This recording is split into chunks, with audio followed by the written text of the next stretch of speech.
Good evening सबैजनालाई। म चाहिँ अहिले यहाँनिर गोठमा छु गाइस। गोठमा चाहिँ के गर्दैछु भन्दा चाहिँ पछाडि देख्न सक्नुहुन्छ तपाईँले। म चाहिँ गोठमा मासु पकाउन आएको। मलाई चाहिँ घरमा मासु पकाउन दिनु भएन गाइस हो। अन्त म चाहिँ गोठमा मासु पकाएर खाने आज चाहिँ। अन्त त्यही भएर चाहिँ गोठमा मासु पकाउनको लागि आएको। तपाईँहरूलाई पनि देखाउँछु ल। म पकाउनु होइन भुट्नु मात्रै हो। आज म भुटेर मात्रै राख्ने। अन्त चाहिँ रात पर्नु आँटिसक्यो। अब म छिटो छिटो गरेर चाहिँ मेरो तेल खरिँदैछ। अन्त अब म चाहिँ यहाँ मासु भुट्नु जान्दैछु। तपाईँलाई देखाउँछु ल। म हेर्नुहोस् गाइस हाम्रो जस्तै चाहिँ जग्गाहरू चाहिँ यहाँ पछाडि गाई छ हो। गाईको खोले पकाउनेमा चाहिँ म चाहिँ यहाँ मासु पकाउँछु। साथीहरू सरम छैन पै मलाई त चिया खानु त लुङ्गेको मखाको ला मेरो मखा के झन्ड्यो। यहाँ त कति चाहिँ चिया खान्छु म। आधी केजी त थक्कै छ। कस्तो दाँत दुखिरहेको छैन मलाई चाहिँ। तर म चिया खानु पाएँ भने चाहिँ म इग्नोर हो त्यो दाँतहरू सबै। त्यही भएर चाहिँ होइन आगो पनि कति मजाले बल्छ है। मलाई त मन पर्दैन साँच्चीकै ग्यासमा त्यसरी मासुहरू पकाउँछ कि। बरु म गोठमै पकाउँछु भनेर चाहिँ यहाँ कराईहरू बोकेर हो। यहाँ तपाईँहरूले देख्नुहुन्छ भाँडामा मासु बोकेर हो। 6 केजी मासु टक्कै काटिसकेर त्यहाँबाट बोकेर चाहिँ म चाहिँ यहाँ गोठमै आएको। मजा लाग्छ नि त मलाई यहाँनिर हो। त्यही भएर चाहिँ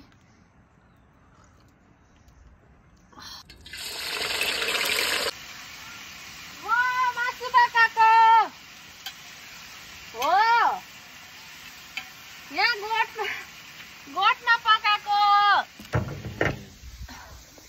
के गरेको तिमी चाहिँ? के गरेको तिमी?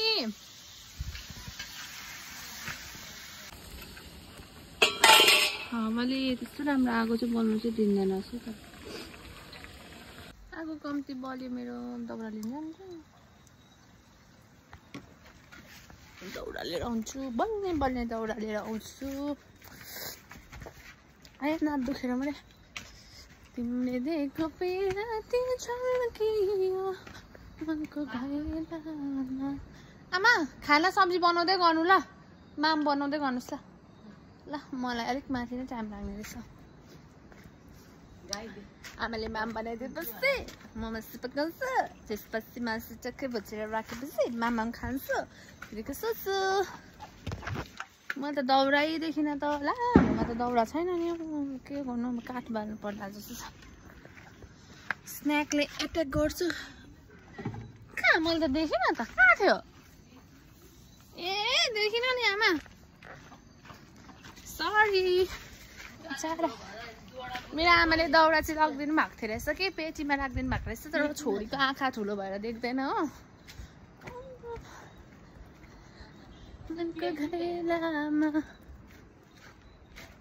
ए रहेछ। तर 2-3वटा मात्रै रहेछ।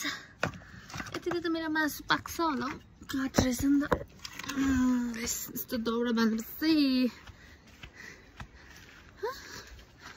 आगो चाहिँ रुडु बालिदिन्छ। अब चाहिँ रात पर्नु आँट्यो नि त हो।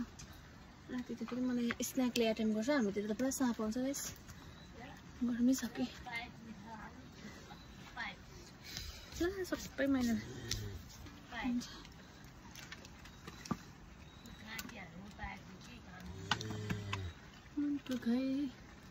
यो पनि उयो भइहाल्छ बलिहाल्छ। एकछिन उयो सेकिनु मात्रै टाइम लाग्छ कि।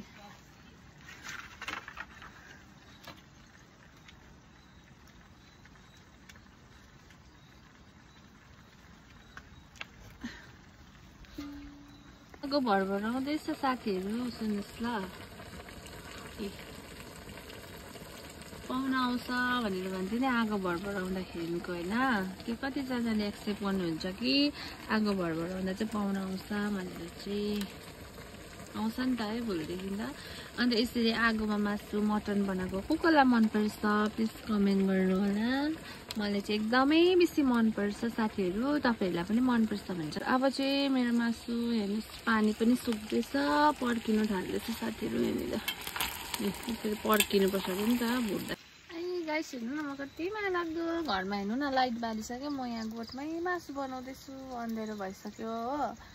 अन्त पानी पनि पर्नु आँटिसक्यो। तर अब चाहिँ पाक्नु लाग्दैछ। पाक्नु मिन्स अब भुटिँदैछ।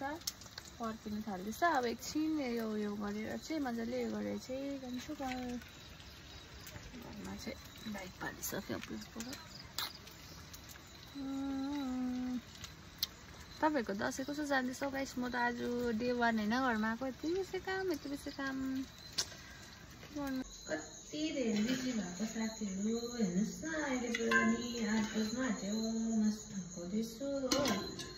अन्त मासु थन्काएर त्यहाँदेखिको चाहिँ भोलिको लागिको लुगाहरू ल्याएर त्यो त्यस्तै राखिरहेको छु हो। अन्त भोलिको लागिको लुगाहरू चाहिँ मजाले मिलाउनु पर्नेछ अहिले नै। भोलि फेरि हतार हुन्छ नि त। अन्त सामानहरू पनि केही अनबक्सै गरेको छैन। कार्टुनमै छ हो सौदाहरू पनि। अब चाहिँ त्यो सौदाहरू पनि अनबक्स गर्छु, मिलाउँछु हो।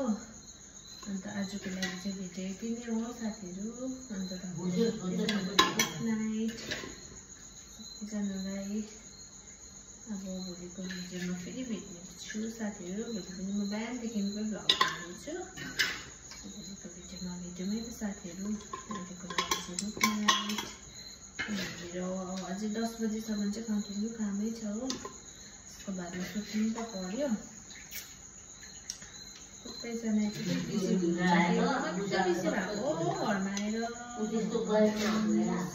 टक्कै एक बटल हुँदैछ मासु। यो बोइलमा चाहिँ फ्राई गरेको मैले अघि डल्लै फ्राई गरेको चाहिँ यसको एक बटल चाहिँ टक्कै हुने रहेछ साथीहरु।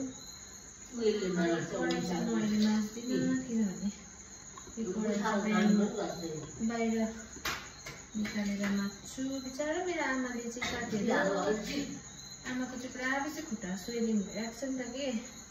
तर पनि बिचरा हेर्नु न मेरो साथी बसिरहनु छैन। कहिले एक्लै छोड्नु हुँदैन कि। जब म सुत्नु जान्छु नि साथीहरु तब मात्रै जानुहुन्छ कि आमा पनि त्यही बेसी ढल्दै हाल्नुहुन्छ।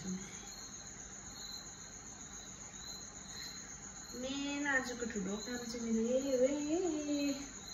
अब यसलाई चाहिँ टक्कै छोपेर चाहिँ टक्कै हेर्नुहोस् त गाइस कराईमा चाहिँ यति डरलाग्दो कालो थियो यस्तो नि डल्लै आयो। मैले तेल लगाएको थिएँ नि त हो।